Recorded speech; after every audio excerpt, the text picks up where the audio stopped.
Harrison chats to Langa. Take one. Did I get that correct? Yeah. I can't do no small talk, no small talk. I'm not with the small talk. Can't be with the small talk. So you go by the name of Langa Mavuso, and I always think that if I want to start a conversation with someone, I want to start it in the name, right? Mm-hmm. So what is in the name and how did it come about?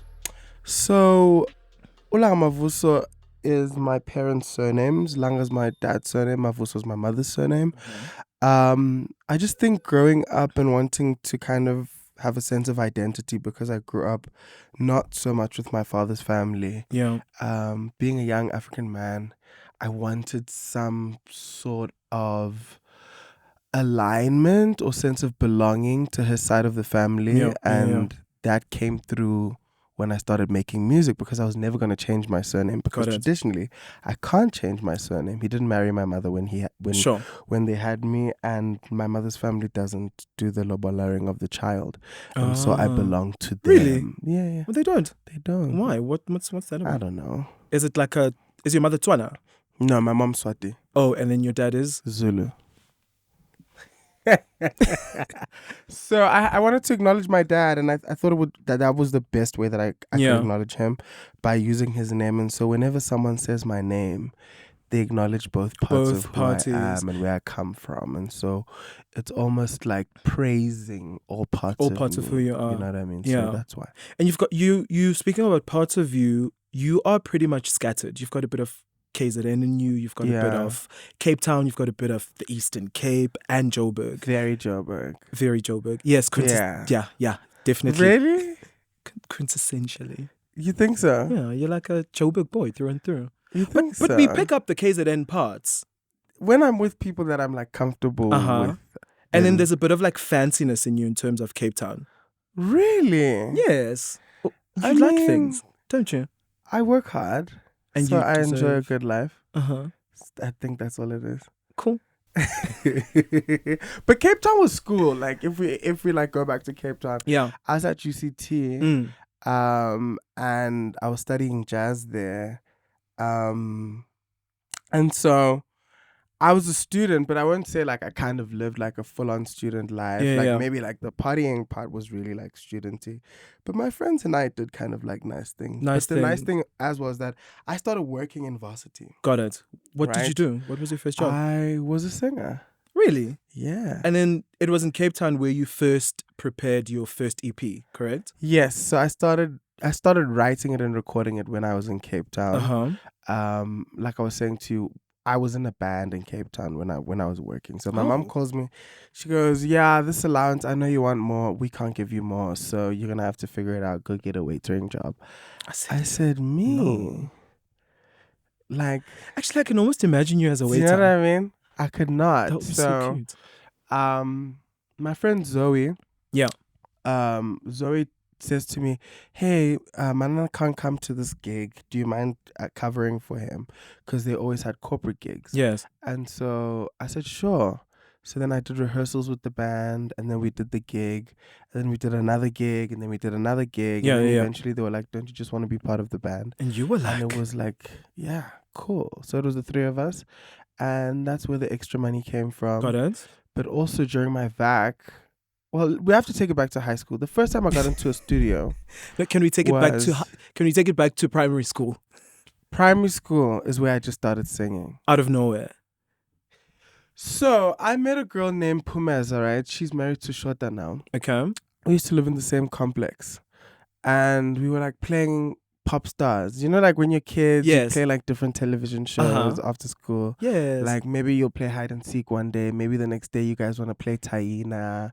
Then the next day you want to play That's So Raven. Sister, That's So Raven, Sabrina. So this one day we were playing pop stars because pop stars was like the popular thing. Got it. 2001, 2002. Mm-hmm. And Mkhize is like this cool high school girl. Like, she doesn't play with us, the kids. And she hears me singing while we're playing. And she goes, "Oh my God, you can sing." I go, "Huh?" She's like, "You can really sing." And then she goes, "Next time, just sing from your stomach." And I'm like, "What do you mean?" What do you mean? She's like, "Sing from your stomach." So she's like, "No, come to my house tomorrow." The next day we go to her house. It's a small complex. There was like maybe 30 units. Okay. So we go to her house and she plays us Whitney Houston and she says, I want you to sing this song for me. Hectic. And then she says, but sing it from your stomach. What was the song? It was Greatest Love of All. I believe the children are the future. I'm not singing. And you grew up. But yeah. Yeah. So she makes me sing that. And that's when I discovered that I could sing. High school? And then I became the kid who sang in primary school, Okay. like assemblies, prize givings. And then I watched this movie called Fame, right? Mm-hmm.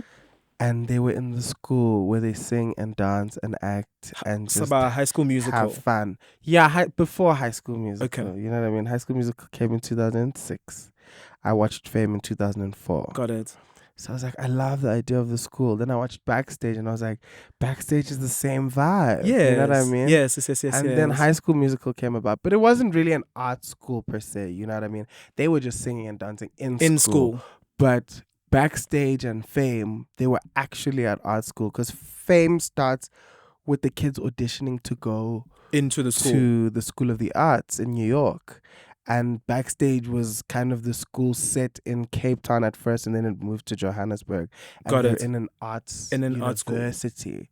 And then one day, because my dad has worked in newspaper my whole life, comes back with the paper. Our ritual as a family is to read papers together. Got it. And so on a Sunday, we're reading the paper, and I open Lifestyle. And then there's a small ad that says the National School of the Arts, grade 8 to 12. And I'm like, what is this? Mm-hmm. And I went and researched about the school. I went to my dad's office and literally went, because that was where the internet was. Yeah. I would dial up, the internet would be done in like 3 days. You know what I mean? Because Yes. we never used to have that much internet in the house. Yeah, remember. So we go to my dad's office and I spend the whole day just like on the school's website. And from the age of 10, 11, I said to my parents, I want to go That's to where this you want to go. school. Like, So when you see NSA and you're on the internet, what is happening inside of you?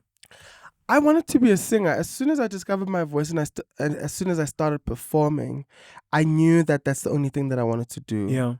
So it's all I used to think about. It's all I used to pray about. I'd get home and sing. I'd wake up and sing. I'd pray at night to God. I want to be on a stage. I want to sing. I want to do this. And because I'd watched my parents do a lot of choral competitions growing up, I'd watched them on stage for a long time. Interesting. But also before I'd see them on the stage, I'd see them in rehearsals, right? And so I would see the whole process of going from rehearsals to the competition, to the show, right? And then eventually they get to stand at Bank Arena and they're playing this beautiful show. And at the end of it, Tata Tsapotsola would perform and everyone would go crazy. And so that was my experience of music, is seeing how powerful it could be and where it starts and how far it can go. And so I then told my parents I want to go to NSA, and that's how I got. And that's how you got into NSA. Then Yeah. you begin to write music. When we listen to your music, you capture love, you capture love lost, you capture betrayal, but also there's just this thing when we listen to your music, there's a bit of hope. Yeah. Right? How important is it to you that your music reflects your lived experiences? I mean, it's really important to me because it's the way that I express myself. I think art is a reflection of you, of the times, and of the experiences that you've been through. I often find that people tell on themselves through their work. Yes. And so, I mean, I think I do the same thing as well. The work reflects what I've been through, and that's where the yearning for love and the loss of it comes from, and the hope for it, because I love love. Yes. You know what I mean? I'm the type of person who really, really enjoys being in love, sitting in love. And so it's kind of always going to be at the center of whatever I write. Even if it's like a dancey song, it's probably reflecting on love in some sort of way. But it's also because everyone can relate to being in love. Got it. On some level. Tell me a bit about the industry, right? So there's a lot of people that are watching, and a lot of people want to come into the industry. You are Black, you're male, and you are in South Africa. How does a Black young male position himself, Oguti, ati reach where you are? Do you know what I mean? My aunt always says, why do you guys say the industry? What industry are you talking about? The- Because there's different industries. The entertainment industry. I get it. No, I get it. I'm just teasing. Tease. I think I think that for anyone who wants to come into the space of entertainment or the space of music or the space of television or radio, everything really takes persistence and consistency. Mm-hmm. You know, you can't be persistent but inconsistent. Got it. You know what I mean? Yeah. You have to be consistent. You have to consistently put yourself out there. You have to consistently put in the work. You have to consistently make sure that you show up for the things that you need to show up for in the same way so that we remember you as that all the time. All the time, yeah. You know what I mean? Not today you're this and then the next thing you're that and then the next week you're that and then it's like, actually, who was that? Got it. Do you know what I mean? Yeah. But rather, I can distinctly remember, Uguti, I saw so and so who's constantly like this. Their shows are always at this level. The music is always at this level, and so we remember you because of that consistency and persistence. But I think those things only come into play once you find who you are. Who you are. Because the thing that really sets you apart in this industry is your story. Is that what sets you apart? I think so. If you could, because we're sitting on 5 Unscripted, if you could tell me your story in 5 sentences, what would you say? Black queer boy. Got it. Looking for love. Looking for love. Lost a lot of love. Lost a lot of love. Healing from loss. Oh. And seeking the truth. Maybe. Yeah. Like maybe that's who I am. I think. Interesting. Yeah. Identity, fluidity, and Fluidity how? and inclusivity. Fluidity how? What do you think, mean? I think things have become fluid. Like music has become fluid. You will I thought find. you were talking about other things. No, why? I'm like, what? But even with the things that you think I'm talking about, these things have become so topical in South Africa. Even maybe in the rest of a buzzword. You know, I'd say as an artist, how important is it that your art is inclusive, and how do you do that? You do that so well. Inclusive in what way? Just I've seen white people jam to your music. I've seen black people jam to your music. My mother, who is 60-something years old, knows your songs. Yeah. My brother, who is 14 years old, knows your songs. But you see, it's like it's not even a thought for me. Like when creating, I don't go into studio like, I want everyone to love this. Get what I mean? Get it. I just like get into studio and I tell the story that I need to tell with whoever's in the studio at the time, right? And whatever I'm reflecting. And so maybe the inclusivity comes from the fact that my life is already inclusive. Get it. You know what I mean? I am quite close with the older people in my life. My aunts, my uncles, my grandparents, I was very, very close to. My friends come in different shapes and sizes. I have people that I love and people who love me and people who make time for me and people that I make time for. Are you are you the one who taught me there's a thing, I don't know if you've said this to me before, where Maya Angelou says I'm human and nothing human is alien to me? Yeah, exactly. Are you the one who told me that? I told you that. I was saying that to you because I was saying that no one is intrinsically good or intrinsically bad. And so the good that exists in you can exist in me and the bad that exists in you can exist in me. And so I can't go around looking at people and judging them and saying, he is so bad, nothing good can come from him. Or he is so good, nothing bad can ever be done by him.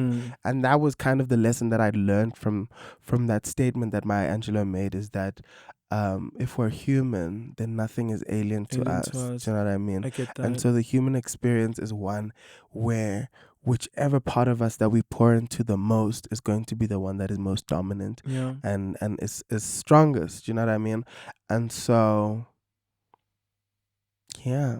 Why did we talk about that? I don't know. Because we're talking and that's what we're doing. There's a thing that you do so well, where you know, watching your career, you've just been in the game for 7 years. Yeah. But you've already started tapping into an element of giving back. And there's work that you're doing with the children from Soweto and the Soweto Theatre. Yeah. Why are you doing that?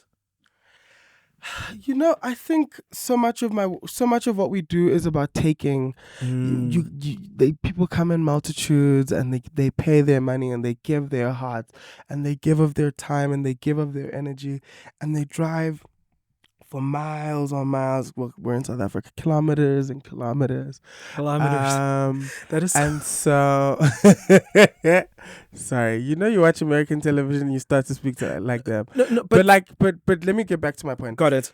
People spend so much time giving to us, Yeah. and if you don't pay attention, you'll constantly be in a place of receiving and never giving back. And I found it not fulfilling to live a life where I'm constantly taking and never enriching the spaces that I have engaged with, or things that I've had the privilege of that other people haven't, right? And so for me, my whole idea about going back to kids and being passionate about music education is because when I sat in school, at the NSA or at the College of Music in Cape Town, I kept on thinking to myself, and no offense to some of the kids who were there, I kept on thinking to myself, I know kids who are 100 times better than the people here. 100 times more talented, but they just don't have the access, right? And now that I'm in the position to share the access, why don't I? Yeah. And now that I'm in the position, I remember being in school, and my favorite days at NSA were the days when past pupils would come back and tell us stories of how they made it into the industry. Sure. I remember Tabang Mulea coming back and telling his story of how it was leaving NSA and going into the industry. I remember Dineo Mkhize, same thing, telling us those stories of how she got into the industry. We used to have a Festival of Fame, and in that Festival of Fame, we did a lot of plays and did a lot of shows, but we also had an opportunity to engage in workshops. Got it. And I found the workshops really the thing that I valued the most about the experience, because a lot of what we desire to do or whatever we want to be a part of often feels so far away from us. And the closer it gets, the more we know that we're able to achieve it. And so that's all it is about for me. Like, I really want to allow kids who have a gift, who have that feeling inside of them that says, I'm a little bit different. I feel special. Get it? Like, I really grew up feeling special. Like, I grew up feeling special. I'm not like other kids. Like, I really have something special inside of me that God wants me to share with the world. And I feel like I'm destined for more than just a life that's wake up, go to work, come back, sleep, wake up, go to work. Please. It just didn't. And I mean, I did it for some time. Yes, you know what I mean? Yes. I did it because I'm also not a person who likes to rely on other people. I'm a make it happen myself kind of person, and that's why I got the job in agency when I did. But anyway, the reason why I've decided to focus my work into music education in rural and township schools and setting up programs to do that. I mean, we started at Windy Brow, we did something in Soweto. I'm trying to work on a little book, a little kind of curriculum, a very simple way to teach teachers in those schools to give kids the basic knowledge of music, just to teach them basic theory and to allow them to have an instrument or two to play with and experiment with and say, maybe this is interesting, you know what I mean? Because, when you're growing up in these predominantly white schools or previously ex-model C. ex-model C schools, all you hear is kids going, I used to play recorder in grade 2, and like I just stopped when I was like 6, or I stopped playing it when I was 12, and I used to play violin, and then my mom, you know what I mean? But the gag in that is like they had the opportunity to decide, whether it's something that they wanted to pursue further or not.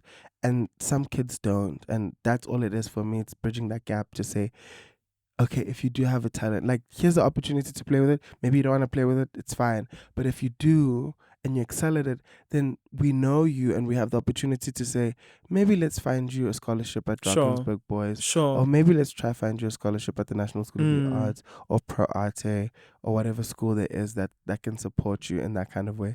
And because I'd went through the art school Got it. program, I wish that more kids could grow up like that. It was fun. It was really fun. And that's how art almost always has been, right?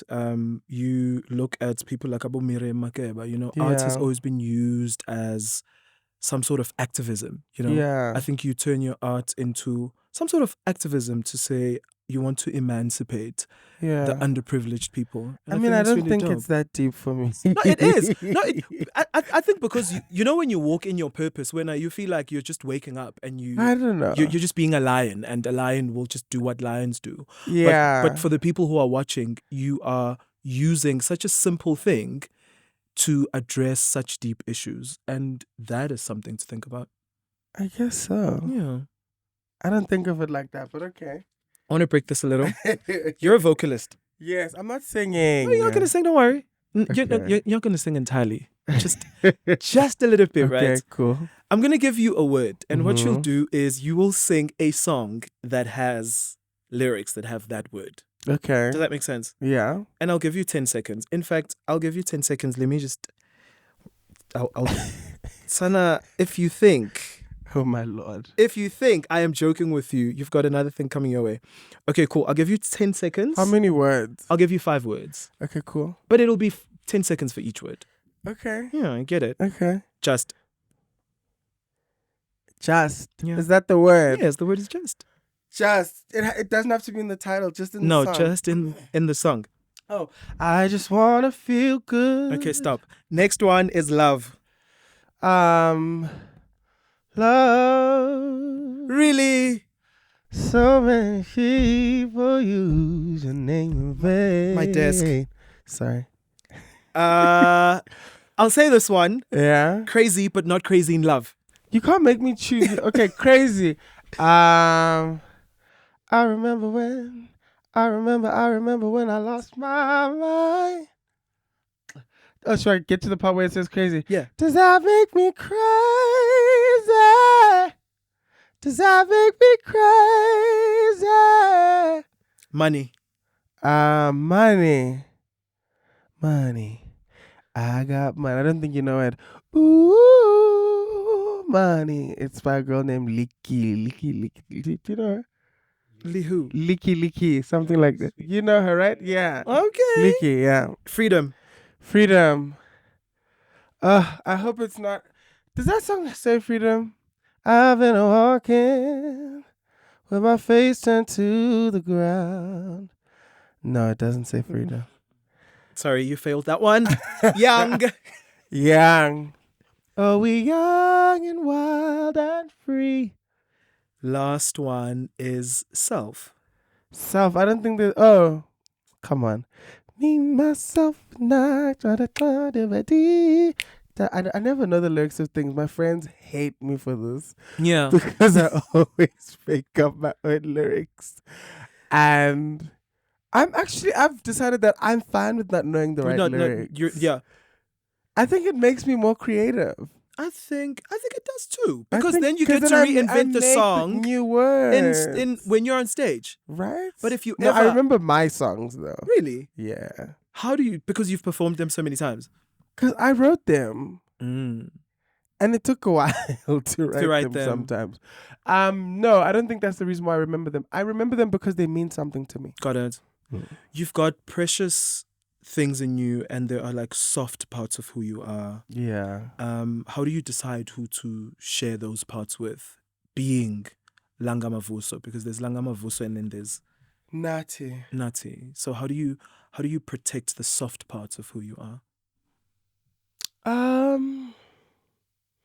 I think it's instinct. I think I know when to stop sharing. Yeah. And I know how far to go. And I know which parts of me that I'd like to keep to me. Yeah. I just think it's instinct. I don't think it's like an overly thought out, like strategic moment of this is what I want to be or whatever. It's just like, this is what I choose to share. And when I choose to share, it's like when my partner died this year, I found myself like wrestling with myself a lot. Do I share this? Do I not share this? Do I share the grief? Do I not share the grief? And how is that? Like how much? It's been hard. It's been a very, very hard year. It's been a very difficult thing to go through. Yeah, it's not an easy thing to lose someone that you expect to be around much longer. Yeah. But I don't know, like I think because I'm such a spiritual person and I pray a lot, I've realized that like I still have my own purpose. I still have my own journey to walk. Yeah. And his journey has been walked by him, and the life that we shared with one another was beautiful in that moment, and it lives there forever. You know, I think I'm trying to get into like more like sciencey things. I need like geeky friends, right? To do what? Because this whole notion that time is linear, like, that doesn't make sense. Yeah. Because everything is happening all at the same time. All at the same time. Time is a human construct. True. Like, we went and decided, like, we're going to try and do things. Make sense of this journey, right? Yeah. So that we can understand it. But, like, the way that space works, like, it's crazy. Like, you know, it takes 8 minutes for sun rays to arrive, to like get to Earth. So if the sun disappeared, we wouldn't know for 8 minutes. For 8 minutes, but what it is going happened, on. right? Yeah. And it's happening. Yeah. Do you know what I mean? And so, like, the idea of like something is so and so light years away, like that means that's how long it takes for the light to travel to us. Got it. So if they say it's like 8 billion light years away, whatever we're seeing happened 8 billion years ago. It just took 8 billion years to get to us. I am a radio personality. I'm just trying to explain to you about the grief, right, and about time. Get me. Which says to me that all the things are happening at the same time, right? Yeah.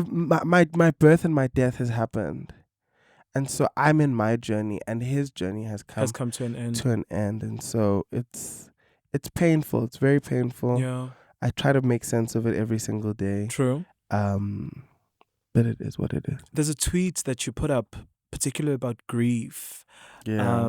I can't remember what it was, but it's... I was like, grief is like laughter in the morning, tears at noon, and then prayers at night. Yeah. Because it's like that. Like, you wake up really happy, and then something, a smell, a song, a moment will come to you, and you'll be brought to tears.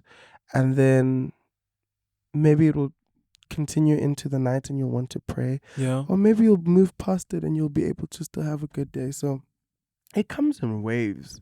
Yeah. It comes in waves, really. It's not something that is, I don't know, man. There's days that are harder than others. There's moments that are lighter than others.